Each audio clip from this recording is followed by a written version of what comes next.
Hello my students, I hope you are in a good condition today. Bertemu lagi di pelajaran Bahasa dan Sastra Inggris with me, Miss Titik.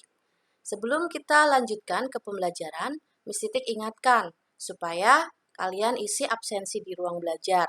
Dibatasi ya sampai pukul 10.45.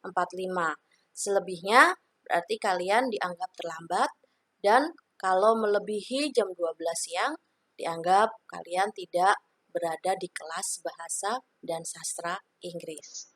Oke, would you fill out form please? Nah, ini berkaitan dengan formulir. Pernah melihat orang mengisi formulir atau kalian sendiri mengisi formulir? Pastinya. Nah, kita akan belajar tentang forms. Nanti kalian akan bisa membedakan macam-macam form, mencari tahu informasi yang ada di dalam formulir, dan juga bagaimana cara mengisi sebuah formulir. Kenapa sih formulir itu penting untuk dipelajari? Kenapa masuk dalam kurikulum? Ya, we know that it is important to always give the correct information at all times. Ya, kita diharapkan menjadi orang yang jujur.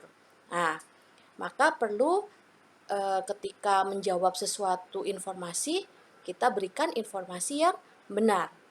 Knowledge in filling up a form is something that can be useful. Nah, ini akan menjadi ilmu bagi kalian karena nanti di banyak tempat, di banyak kesempatan, kalian akan dihadapkan pada hal-hal yang sifatnya diminta untuk mengisi formulir. Oke, itu adalah alasannya kenapa forms itu menjadi sesuatu yang penting untuk dipelajari.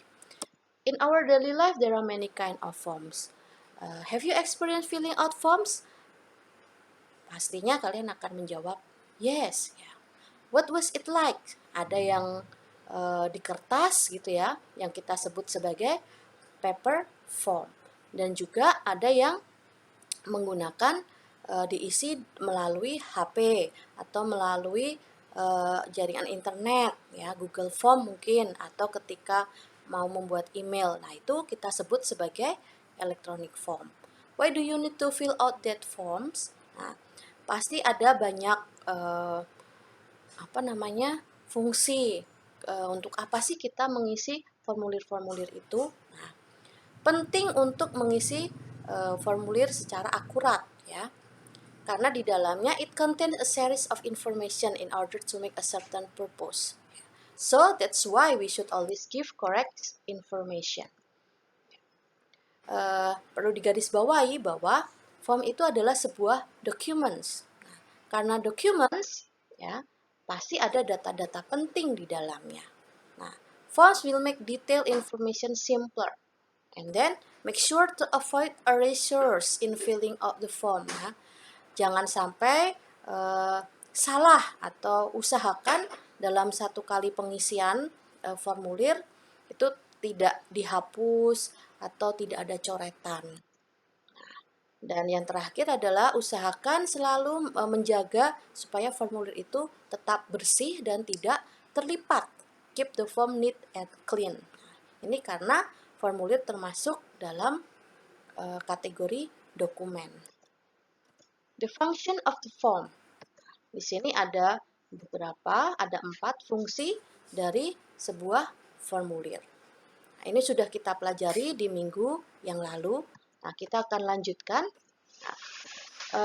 contoh-contoh kinds of forms. Ya, we have order forms, deposit slip, ya, withdrawal slip, purchases form, medical forms, reservation forms, application forms, school enrollment, and also library pass. Nah, mungkin kalau di sekolah kita akan menjumpai bentuk library pass, school enrollment form.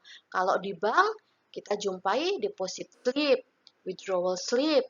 Nah, mau booking sebuah kamar di hotel, kita mesti mengisi reservation form. Di rumah sakit kita akan menjumpai medical form. Ada bentuk-bentuknya. Nah, seperti apa? Ini kita tampilkan bentuk-bentuk dari formulir seperti contohnya withdrawal slip, ada deposit ticket ya kalau mau menyimpan uang, kalau withdrawal ketika mau mengambil uang di bank. Ada juga registration form. Nah, ketika kita mendaftar sekolah ya. Mendaftar sekolah ada registration form and then medical form and also research library pass. Nah, perhatikan bentuk-bentuknya, perbedaan-perbedaan apa saja yang ada di situ. Nah, kalau sebelumnya lebih ke paper form, nah ini contoh yang sifatnya electronic forms.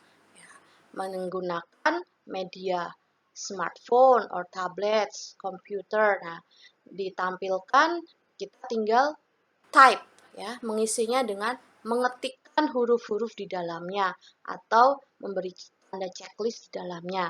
Sedangkan kalau untuk paper form kita menggunakan handwriting ya, kita gunakan tulisan tangan untuk pengisiannya menggunakan black ink pen namanya, pena berwarna hitam. Nah, itu yang membedakan antara paper form and electronic form. Generic structure of a form dibagi menjadi 5 ya. Di bagian pertama kita punya heading, ada biasanya tertuliskan atau ada kop nama sekolah mungkin, nama kantor atau nama banknya ya. Dilanjutkan dengan introduction. Introduction ini adalah tentang purpose of the form, tujuan dari formulir itu untuk apa? Apakah untuk registrasi ataukah untuk apply ya, mau melamar sebuah pekerjaan mungkin. Di bagian ketiga ada instruction. Nah, ada cara untuk mengisinya ya, instructionnya dicantumkan. Dan keempat ada body. Nah, di sini questions choices. Nah, ada pertanyaan cara mengisinya, apakah di checklist ataukah ditulis tangan atau ada yang dicoret. Nah, dan yang terakhir bagian closing, ada tanda tangan orang yang mengisi formulir tersebut. Nah, perhatikan untuk vocabulary terms. Di sini ada banyak vocabulary yang bisa kita jumpai di dalam forms ya. Dari names ya, ada full name, first name, middle name, and then the title, Mr., Mrs., Miss ya. And then the a title from national university or international university, religion, place of birth or POB, date of birth, DOB, age, ya, usia, sex or gender. Nah, nih, untuk sex or gender, kita tulis male or female. Ya, kita pakai male or female, not woman or man. Nah, biasanya ini ya yang dipakai male or female. Marital status, nah, masih single, married, divorce, occupation, nah, pekerjaannya apa, kemudian hobinya apa, ya, alamatnya, ya, kode pos tempat tinggalnya, kemudian kota, provinsi, ya, atau nama negaranya, nationality, apakah orang Indonesia, orang Amerika, orang Kanada, nah ini termasuk dalam nationality. Ethnicity, nah ada yang mencantumkan meminta informasi dari sukunya ya, Sundanese, Malay, Javanese, Minangkabau, etc. Nah, untuk contact number berarti menanyakan nomor dari handphonenya, bukan merek handphonenya ya, tetapi nomor HP-nya berapa. Nah, itu phone number-nya. Kemudian ada email address, alamat emailnya. Ada juga yang menanyakan mungkin tentang social media account. Ya. Ada juga identity card number. Ya, atau kalau kalian mungkin masih nanti student, berarti ditanyakan student number-nya. Ya. Atau mungkin tentang bank name dari account ya, account bank number, ya, credit card number. Dan yang terakhir signature. Nah, nanti diminta untuk menandatangan. Dan juga dicantumkan biasanya sesudah tanda tangan ada nama dari yang membuat tanda tangan tersebut.